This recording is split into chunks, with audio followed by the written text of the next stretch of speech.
유난히 잦고 많은 겨울비로 충주호 상류인 단양 지역 남한강이 넘쳤습니다. 혹한에 그대로 얼어붙어 불편이 이만저만이 아닙니다. 꿀벌 실종 사태가 올해도 반복되고 있습니다. 지난해 충북에서만 32억 마리가 사라졌는데 올해는 더 심하다는 말이 나옵니다. 초고속 통신망 설치 비용을 두고 고무줄 논란이 일고 있습니다. 항의하면 절반 이하로 깎아준 사례도 있습니다. 시청자 여러분 안녕하십니까? 계속해서 뉴스데스크 충북 소식입니다. 가물어 걱정이어야 하는 겨울철인데 강물이 넘쳐 마치 얼음왕국처럼 변한 곳이 있습니다. 바로 단양 남한강 이야기인데요. 강변 도로와 하상 주차장이 빙판길로 변하면서 바로 앞 상인들은 물론 건너편 마을까지 애를 먹고 있습니다. 김은초 기자가 보도합니다. 제가 서 있는 이곳은 원래 강변 도로와 주차장입니다. 그런데 지금은 보시는 것처럼 그냥 빙판이 됐습니다. 과속방지턱도 빙판 밑에 희미하게 보이고요. 안전고깔은 죄다 얼음 깊숙이 파묻혀 버렸습니다. 단양을 휘감아 흐르는 남한강 물이 넘쳤습니다. 그리곤 꽁꽁 얼어붙었습니다. 침수된 하상도로도 그대로 얼어 주차장은 아예 못 쓰게 됐습니다. 겨울에도 관광객이 많이 찾는 단양에서는 이런 손해가 없습니다. 아예 차 못 대고 보다시피 전부 다 도로에 차 대고 그나마도 관광객 오신 분들은 차를 못 대니까 빠지는 쪽이고 그러니까 영업은 이제 전혀 안 되는 쪽이죠. 도로가 통제된 건 지난 12월부터 벌써 2달째. 한번 불어난 강물이 얼어붙은 뒤로 추운 날씨가 이어지면서 얼음은 녹지 않고 오히려 두꺼워져만 갔습니다. 설을 앞두고 대목을 맞이해야 하는 인근 상가는 답답할 따름입니다. 비가 좀 많이 왔었습니다. 12월 약 10일경부터 잠기기 시작해서 15일 넘어서부터 얼기 시작해서 저렇게 얼어버렸습니다. 강 건너 마을은 아예 고립됐습니다. 거대한 빙판에 둘러싸여 진입로가 막힌 겁니다. 마을 분들이 이용하는 길은 한 2km 정도 이 강가를 따라서 가야 되는데 강가길이 지금 묻혀서 얼어 있어요. 그래서 이 길을 이용하지 못하고 고개를 넘어 다니니까. 이런 상황이 오게 된 건 겨울비 때문입니다. 올겨울 2달 동안 단양 지역에 내린 비는 112.5mm. 지난해 석 달간 내린 양보다 4배가량 많습니다. 여름에는 물이 빠지면 그만인데 겨울에는 얼음이 녹을 때까지 마냥 기다릴 수밖에 없습니다. 주민들은 이번이 처음도 아니라고 말합니다. 한 5년 전에는 봄에 한 3월 달까지 돌아다녔어요. 그때는 한 4개월 정도 못 다녔어. 그때는 문제지. 겨울철은 문제지. 여름철에는 조금 제도 또 뭐 수위 조정해서 좀 빨리 빼주더라고 또.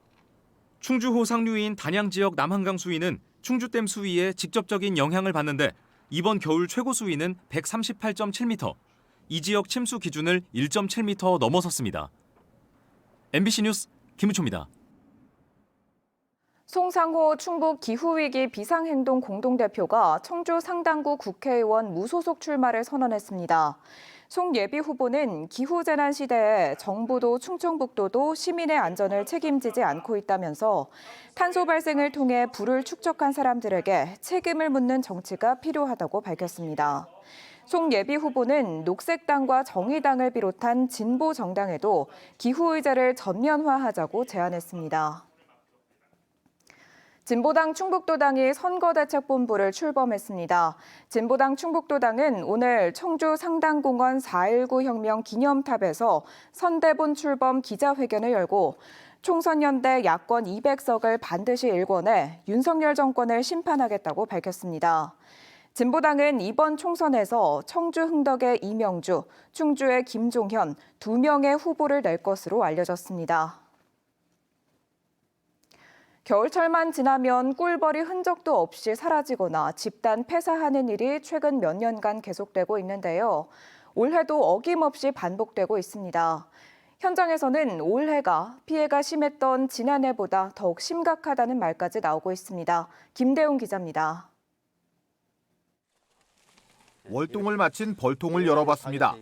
텅 빈 벌통에는 꿀벌 사체가 나뒹굴고 시퍼렇게 곰팡이가 슬어 있습니다. 봄철에 알을 낳아야 할 여왕벌은 일벌이 사라지자 추위를 못 견디고 얼어 죽었습니다. 지난 가을 이 농장 벌통 350개에는 벌이 가득했는데 겨울이 지나고 나니 30통만 남았습니다. 그나마 남은 벌통에도 벌 개체수가 평소의 절반밖에 안 되는데 병든 것처럼 상태가 좋지 않아 보입니다. 그것마저 이제 몇 통 남질 않은 거죠. 그러니까 눈앞이 캄캄하죠. 어떻게 헤쳐나가야 될런지. 아이고. 겨울이 지나면서 꿀벌이 사라진 것은 벌써 3년째입니다. 충청북도가 조사한 결과 재작년에는 19.8%가 사라졌고 작년에는 무려 62%가 피해를 봤습니다. 지난해 충북에서만 32억 마리에 이르는 꿀벌이 사라진 겁니다. 그런데 지난달 중순부터 월동을 끝낸 벌통을 살펴보니 상당수 농가에서 지난해보다 피해가 크다는 답변이 나왔습니다. 가장 큰 이유는 겨울철 이상고온으로 꼽힙니다. 따뜻한 겨울 날씨에 월동을 해야 할 꿀벌이 밖으로 나갔다 갑자기 한파가 닥치니 얼어 죽었을 가능성이 높습니다. 기후변화도 있죠. 12월에 너무 온난화가 돼가지고 이놈들이 나가가지고 들어와야 되는데 오지를 못한 거지. 꿀벌에게 치명적인 기생충인 응애도 원인으로 꼽히는데 방제에도 내성이 생겨 효과가 떨어집니다. 꿀벌이 줄면 과수농가에도 큰 피해가 생길 수밖에 없습니다. 충청북도는 이달 말까지 피해 조사를 마치고 지원 대책을 마련하겠다고 밝혔습니다. MBC 뉴스 김대웅입니다. 오늘 오전 5시 50분쯤 진천의 한 상가 건물에서 불이 나 40여 분 만에 꺼졌습니다. 화재 당시 건물에는 사람이 없어서 인명피해는 없었지만 상가 7동 중 5곳이 모두 불에 탔고 나머지 2곳도 일부 불에 타 소방서 추산 1억 5천여만 원의 재산 피해가 났습니다. 경찰과 소방당국은 쉬래기 주변에서 불이 시작된 것으로 보고 정확한 화재 원인을 조사하고 있습니다. 요즘은 도시에서 초고속 통신망이 안 터지는 곳을 찾기 힘들죠. 하지만 농촌에서는 초고속 통신망이 여전히 안 깔린 곳이 많습니다. 그렇다 보니 새로 통신망을 깔 때는 많은 설치비를 낼 수밖에 없는데요. 그런데 알고 보니 이런 설치비도 기준이 없는 고무줄 요금이었습니다. 이초원 기자가 보도합니다. 40대 농민은 스마트팜 농장 운영을 위해 통신망을 설치하려다 비용을 보고 깜짝 놀랐습니다. 통신업체에서 망 설치비로 1,500만 원을 요구한 겁니다. 비용이 너무 비싸다는 생각에 국민신문고를 통해 민원을 제기했습니다. 그런데 정말로 요금이 깎였습니다. 설치비가 절반도 안 되는 600만 원으로 낮아진 겁니다. 3년 뒤 두 번째 농장을 지을 때도 똑같은 상황이 벌어졌습니다. 통신사가 처음 제시한 비용은 700만 원. 제가 봤을 때 한 700만 원 정도는 나오지 싶거든요.